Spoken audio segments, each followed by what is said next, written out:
actually, that's completely true that after the uprising of Xinjiang Azadî, the number of death penalty increased horribly inside Iran. And we had, based on the data, more than 834 death penalty and execution that happens after the uprising. And in another hand, in another document, we can see that the researcher gathered the information that can make it clear that more than 3/4 numbers of the execution that happened in the last year in the whole world, it's happening inside Iran. So it's a horrible number that we face.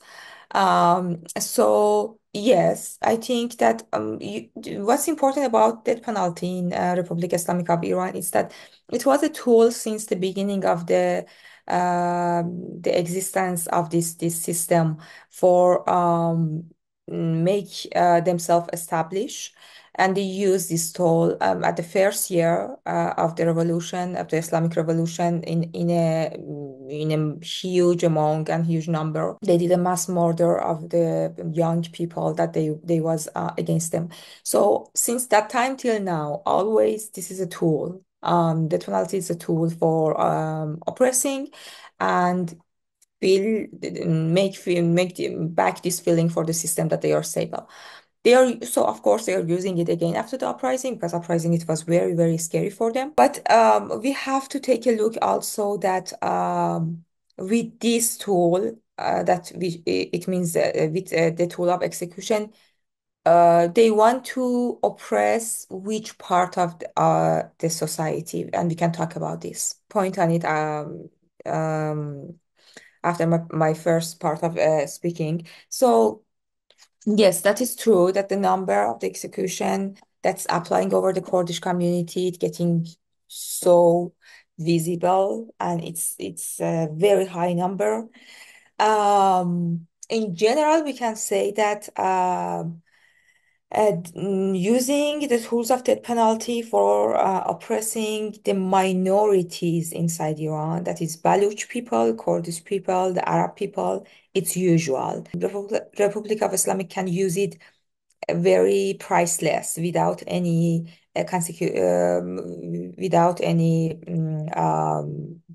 fear, and that is because this society, this part of the society is already oppressed and a very limited access, for example, to media and etc. So, but especially talking about the Kurdish community after the uprising, it's very, very important. I believe that after the uprising, the system think about what's happening exactly, what happens, and how this uprising get real, and what was the main part of the body of this uprising. Kurdish community, not just as a people, as a group of a part of the society, that they have a very clear ideology about freedom, about democracy, and about federalism, and also they practice this idea. It's inside the Kurdish community. This is not just an idea. It's something that they practice. They mobilize themselves around this idea, and they did a great job for making real that a kind of federalism democracy can happen. And they practice it, they try it in Rojava. So this is an important community, a political community. So Kurdish ideology and all their achievement about democracy was one of the very, very strong hands of the uprising, a very strong part of the uprising. We cannot deny this. Also, women, and when we talk about the woman, we just don't talk about the the gender. We are talking about the movement of the woman, a movement of a part of the society that over the years they were under oppression, under a and complicated forms of gender apartheid, and they mobilized themselves for getting over this oppress. So woman is also another part that is very important for making this kind of uprising and treating the system in this way. So after the woman life freedom, the system put his aim to destroy the resistance of these two parts of the society, the Kurdish and in general the minority, ethnic minority, but specifically Kurdistan, because Kurdistan was very, very so much important in the uprising, and also the woman and the woman movement part. So because of this, it's for the first times that we see that much clear that they put death penalty over several women activists. That they are women activists, and at the same time they are from Kurdish community, presenting the resistance of the woman movement. Pakshan, she was one of them, one of the women that she for real symbolically represent the resistance.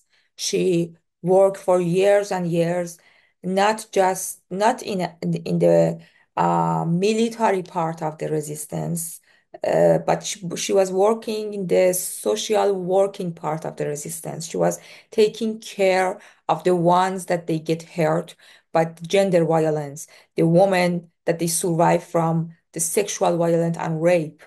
She was taking care of life, and trying to keep this part of the resistance alive and put all his attention and his energy and his life over this to keeping happy and alive face of the resistance. And also what's happening for her inside the prison of the Republic Islamic is that clearly in her letter she mentioned that they wanted me to arrive to a negotiation point with them and an agreement point with them.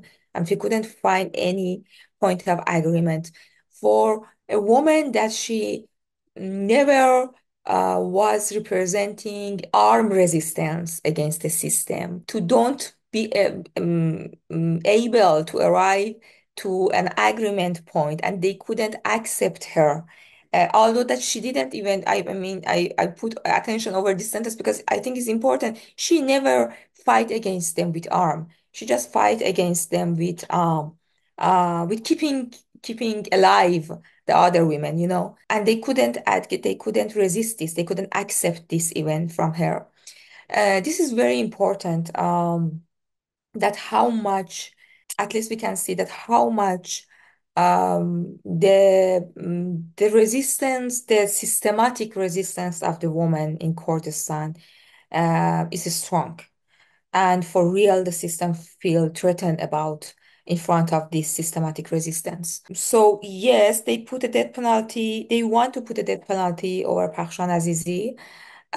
In my opinion, just because she represent that we don't even need arm and weapon to fight against you. We need our ideology, and just with the way that we are thinking um, about democracy, we can came over your dictatorship system. So this is very important about the Pakshan, and this is very important about her letter. That in the whole letter she is remarking and bring attention over this point that um, our main fight and the road of this struggle, it's about how much our ideology is more strong and universal than the ideology of the Islamic dictatorship. It's spreading fear for resistance inside the street and keep the people inside their homes, and spread this idea that we can kill you easily, so don't come again together against us inside the street and demonstrate. It's all these things, but in another hand, I also think that they want to um, remove the importance people and especially importance women that they can keep alive the uprising and they can keep alive the idea of the uprising. So this is also important. It's not just by chance that they choose Pakhshan, for example, or it's just by chance that they go for Varisha Moradi. It's something important that, okay, we have to attack the main ones that they can make more strong the ideology of resistance.